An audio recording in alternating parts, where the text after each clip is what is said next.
Bismillahirrahmanirrahim. Vu la question qui m'était posée par rapport à la question effectivement de l'intérêt porté au temps voulu pour faire ses devoirs, ses examens, parce que ça nécessite un effort énorme qui tourne autour de la relation du temps.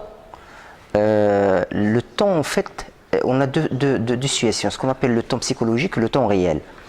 Et le temps psychologique, c'est ça qui fait qu'à certains moments, les étudiants en général n'ont pas cette sensation de dire attention, là je suis à la fin, donc je dois faire l'effort de pouvoir dire. Donc, si jamais, par exemple, je donne un exemple qui est simple, si je demande à des personnes sur le plan psychologique de situer pour eux c'est quoi, disons, une heure, il y a des personnes qui vont imaginer qu'une heure c'est comme ça, d'autres comme ça, d'autres comme ça. C'est-à-dire que la sensation du temps psychologique, c'est ça qui va faire en premier que, bon, je vais dire, ok, dans la chose, je la ferai demain, après-demain, ainsi de suite. Donc, maîtriser la sensation du temps sur le plan psychologique. C'est-à-dire, quand tu dis, ok, c'est à la fin de l'année que j'ai des examens, le premier travail sur le plan psychologique, de penser que la fin d'année, c'est demain.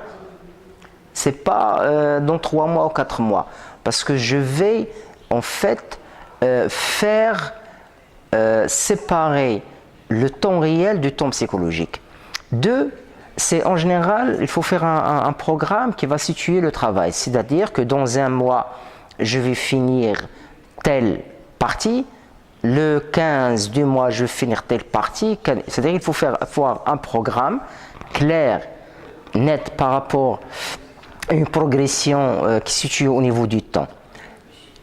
Si jamais, troisième point, si jamais la personne n'arrive pas à situer dans le temps et s'engager dans l'emploi du temps qu'il a fait lui-même, là il faut rentrer dans ce qu'on appelle la relation au travail lui-même sans rien faire. C'est-à-dire que je vais venir assis sur le bureau et dans ce cas-là, si jamais je ne fais pas le travail, mais je reste assis. C'est-à-dire que je me donne 15 minutes pour faire cet exercice et je reste 15 minutes sur l'exercice. Ça, sur le plan psychologique, il y a une règle fondamentale sur le plan psychologique qui dit que normalement le cerveau, quand tu lances un élément sur le plan psychologique, il va te pousser à exercer cette action-là.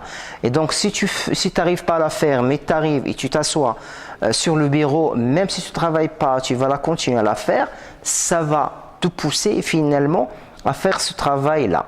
Et puis, le troisième élément, il faut, quand tu fais un engagement et tu le fais pas pour X raison, il faut, disons, on peut le dire, il faut se punir, il faut faire de l'autopunition. Quand je dis autopunition, je veux dire, si jamais tu avais prévu un voyage, une sortie, je sais pas quoi, qui va te faire plaisir avec tes amis, donc il faut que tu arrives effectivement à t'empêcher, à te punir, à te priver, si vous voulez que le terme punir ne colle pas, utilisons le terme la privation. Il faut faire de l'autoprivation et ça va te pousser effectivement à t'engager par rapport à tes efforts parce que ton corps, ton cerveau, sait que tu es quelqu'un qui rentre dans les engagements et ça normalement ça va faire qu'à certains moments tu ne vas pas dire ok je la ferai après, c'est-à-dire que la notion du temps, tu vas avoir une relation du temps très forte.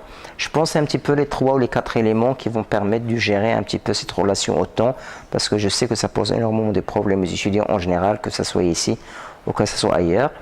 J'espère effectivement que ces 3 ou 4 points pourraient vous aider effectivement à restructurer, à voir différemment la notion au temps. Merci et bon courage.